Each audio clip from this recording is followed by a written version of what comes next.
दूध कौन से जानवर का सबसे अच्छा होता है? बेटी, दूध तो भैंस का ही सर्वोत्तम होता है। फिर तो आपको भैंसशाला चलानी चाहिए स्वामी जी। आप गौशाला चलाते हैं और दूध भैंस का सबसे अच्छा बता रहे हैं। वो इसलिए बेटी, क्योंकि आपने दूध के विषय में पूछा है और दूध भैंस का ही उत्तम होता है। तो फिर गाय का दूध स्वामी जी? बेटी, गाय का दूध दूध नहीं, अमृत होता है। और हमारे लिए गाय जानवर नहीं, हमारी माँ है। वो कैसे स्वामी जी? बेटी, हमारे शास्त्रों में स्पष्ट उल्लेख है, गावो विश्वस्व मातरः, गाय संपूर्ण विश्व की माता है।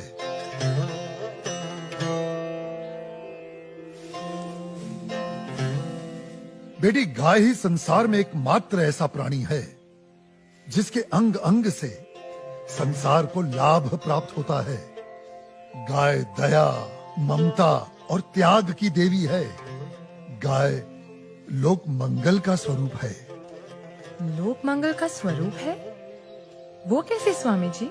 हाँ बेटी, गाय का दूध पीने से शरीर के साथ साथ मस्तिष्क का भी विकास होता है।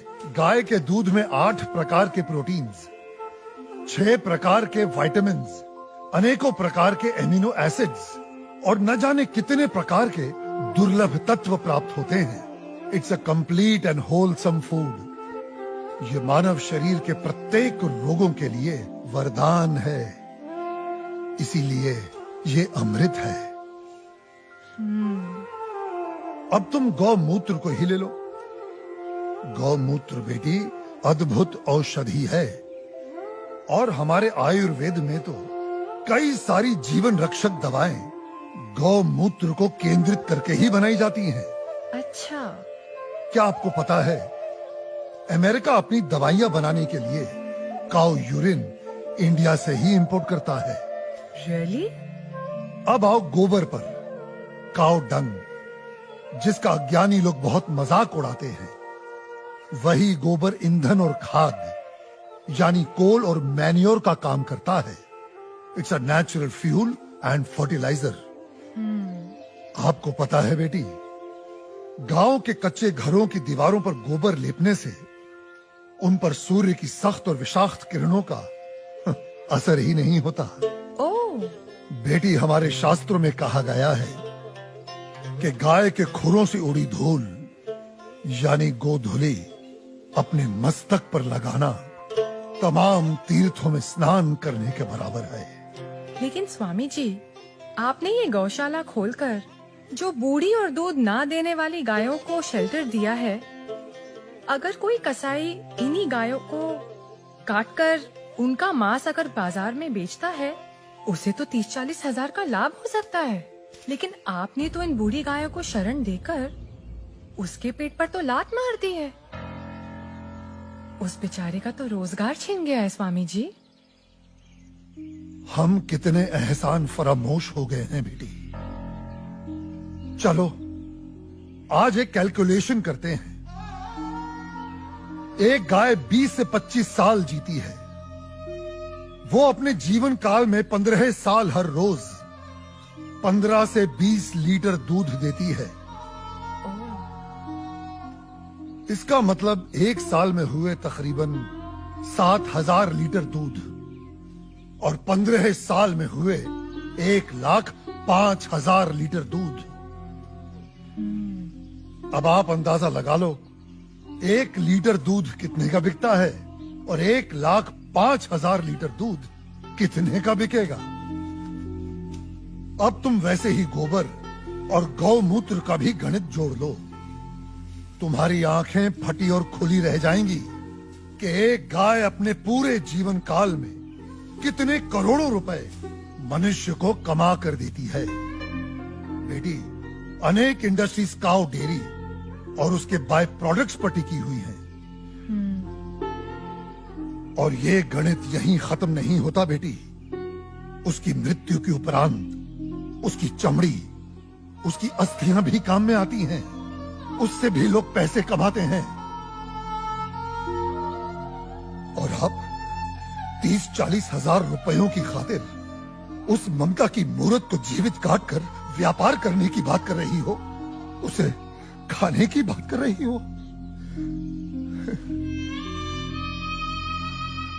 और कितना त्याग, कितना उपकार चाहिए एक प्राणी से।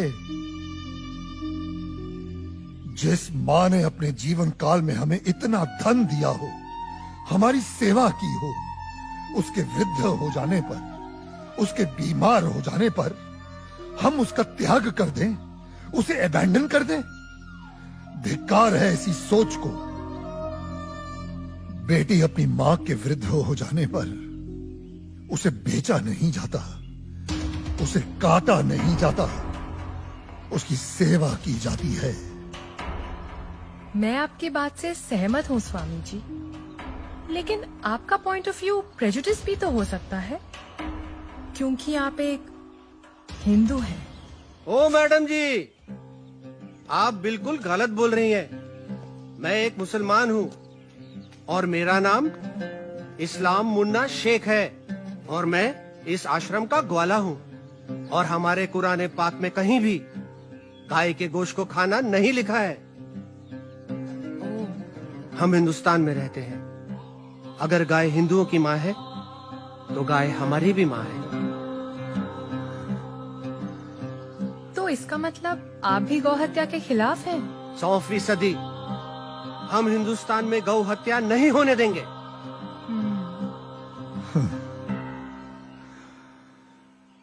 बेटी, जितनी भी बीमार, लाचार और दूध ना देने वाली गायें हैं, जिन्हें हमारे अपने ही हिंदुओं ने अपने निजी स्वार्थ के लिए त्याग दिया है, हम उन सब गायों को अपने यहां शरण देंगे, उनकी सेवा कर उनका ऋण चुकाएंगे। पादरी साहब मुबारक हो। आदिवासियों के 4 गांव सबसे बात हो गई है। सब धर्म परिवर्तन के लिए तैयार हैं। आप तो ये रखिए, धर्म परिवर्तन के बाद सब में बांट दीजिएगा, सबको खुश करके भेजिएगा। Thank you my dear, God bless you. मगर पादरी साहब, उन आदिवासियों के सारे वोट मुझे ही मिलने चाहिए। श्योर। अपने लाल सलाम को अपना लाल बावटा फहराना चाहिए। Don't you worry mister Shiva Rao, आप तो बस हमारी मिशनरी को सपोर्ट करते रहिए। आई एश्योर यू, आपको वोटों की कभी कमी नहीं होगी। कोई वोट नहीं पड़ेगा साहब, भूल जाओ राव साहब, भूल जाओ। कोई वोट नहीं पड़ेगा और ना ही कोई धर्म परिवर्तन होने वाला है। हा? क्या बकवास कर रहा है? बकवास नहीं करता है साहब, सच बोलता है। एक नया साधु आया है, पूरा दिन सनातन धर्म का प्रचार करता है, भंडारा लगाता है और ये आदिवासी बैठ के उसका बात सुनते। ये पत्रकार लोग खूब इंटरव्यू कर रहे हैं उसका। और भाई, उसका कन्विंसिंग पावर इतना जबरदस्त है कि कोई भी दूसरा धर्म घंटा अपनाएगा। ये तो कुछ नहीं साहब, अपना मांस का धंधा चौपट होने वाला है। वो सारी बूढ़ी और बीमार गायों को शरण देता है। वो स्वामी गो हत्या के सख्त खिलाफ है।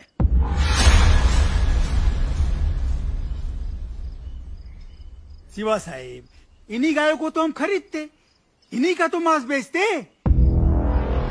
आपको पता है, उसकी गौशाला में मुसलमान काम करते हैं और हमारे कसाई घर में कई कसाईयों ने गाय काटने से इनकार कर दिया है। शिवा साहिब, गाय नहीं कटेंगी तो धंधा कैसे होएगा, और धंधा नहीं होएगा तो पैसे कहाँ से आएंगे, और पैसे नहीं आएंगे तो इलेक्शन में जीतेंगे कहाँ से। उन्हें अपनी भाषा में समझाया नहीं उसको? समझाने गए थे साहिब, साले ने दम देके भगा दिया हमको। बोले तो बहुत सॉलिड है, एकदम पावरफुल है वो।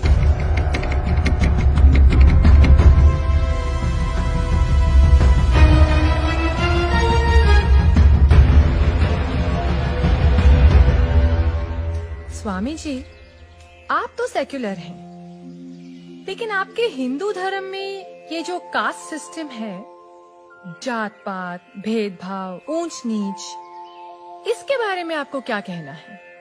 हाँ बेटी, इन्हीं बुराइयों ने तो हमारे सनातन धर्म को कलंकित कर दिया है और मैं बेटी इसका सख्त विरोध करता हूं। लेकिन बेटी क्या तुम जानती हो, ये ब्राह्मण, क्षत्रिय, वैश्य और शूद्र जातियां नहीं हैं, ये 4 वर्ण हैं और इन 4 वर्णों का विभाजन जन्म के आधार पर नहीं, कर्म के आधार पर किया गया है। समाज की उत्कृष्ट व्यवस्था के लिए, गवर्नेंस के लिए स्वयं मनुष्य ने इन वर्णों को बनाया है। बेटी जो तेज बुद्धि वाले थे उन्हें पूजा पाठ, पठन पाठन, यज्ञ हवन और ज्ञान का प्रचार सौंपा गया, वे ब्राह्मण कहलाए। जो बलिष्ठ और शक्तिशाली थे उन्हें समाज की रक्षा का भार सौंपा गया, वे क्षत्रिय कहलाए। जो बिजनेस माइंडेड थे उन्हें व्यवसाय दिया गया, वे वैश्य हुए। और बेटी समाज में स्वच्छता बनाए रखने वालों को, सेवा करने वालों को चौथे वर्ण का नाम दिया गया, वे शूद्र कहलाए। बेटी हमारे शास्त्र कहते हैं, जन्मने जायते शूद्राः संस्कारात् द्विनोच्यते, अर्थात जन्म से प्रत्येक व्यक्ति शूद्र होता है। वो केवल अपने संस्कारों से, अपने कर्मों से ब्राह्मण, क्षत्रिय, वैश्य या शूद्र बनता है। अब आप मुझे ही ले लो, पहले मैं अखाड़े में पहलवानी करता था तो तब मैं क्षत्रिय था, आज मैं प्रवचन देता हूं तो आज मैं ब्राह्मण हुआ, और यदि कल मैं कोई व्यवसाय करता हूं तो मैं वैश्य कहलाऊंगा, समझी? मेरा ब्राह्मण या क्षत्रिय होने पर कोई कॉपीराइट नहीं है। बेटी हमारे सनातन धर्म में ऊंच नीच का कोई स्थान नहीं है। ये चारों वर्ण एक दूसरे के पूरक हैं। They are interdependent on each other. ये एक गाड़ी के 4 पहियों के समान है। बिना एक दूसरे के सहयोग के समाज का कोई भी महत्वपूर्ण कार्य पूरा नहीं हो सकता। जी स्वामी जी। बेटी सनातन धर्म तो समस्त वर्णों, समस्त प्राणियों में करुणा, दया और अपनत्व की भावना रखना सिखाता है। सर्व धर्म समभाव में विश्वास करना सिखाता है। हमारा धर्म सब धर्मों को एक समान मानता है। बेटी हमारे लिए तो ये पूरी धरती एक कुटुंब है, एक परिवार है। The whole world is one family, वसुधैव कुटुंबकम। पंडित!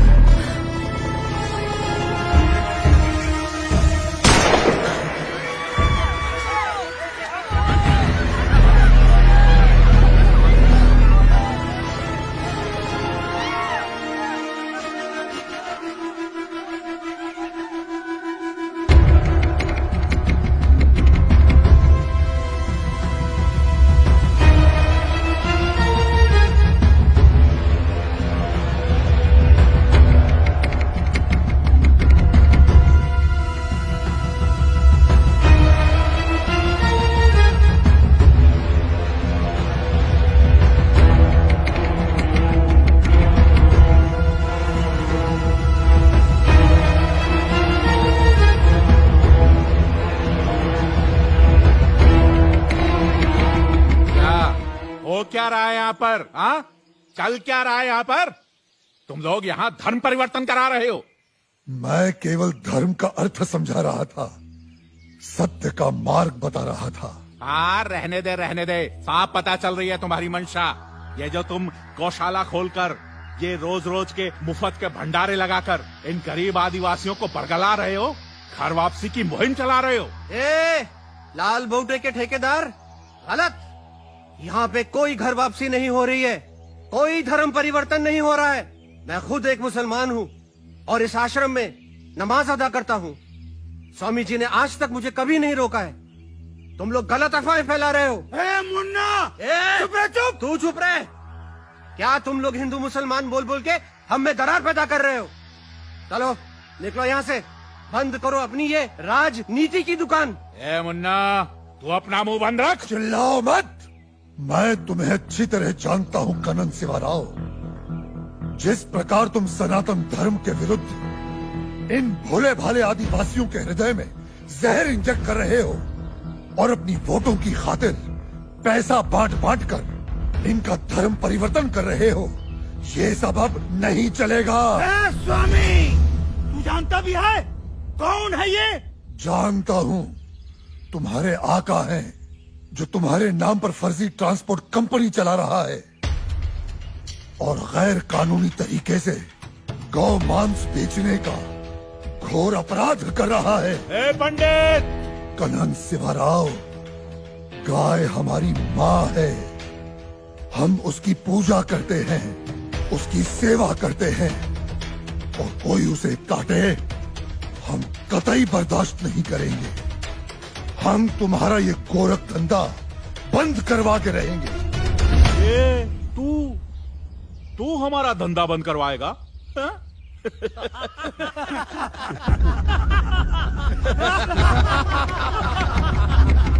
जाइला। ए गौरक्षको, एक गाय का गोश्त भी गोश्त ही होता है। ए तू होता कौन है हमें रोकने वाला? हा?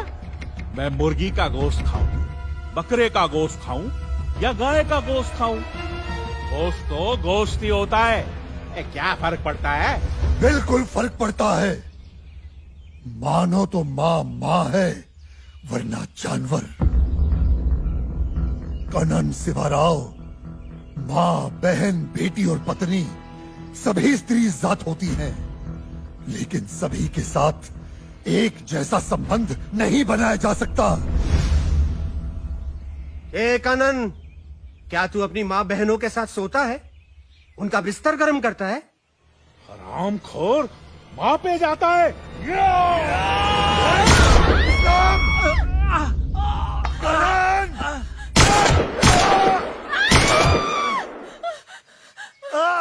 ये हमारे दलित भाइयों को भड़का रहे हैं, उनका धर्म परिवर्तन करा रहे हैं। मारो!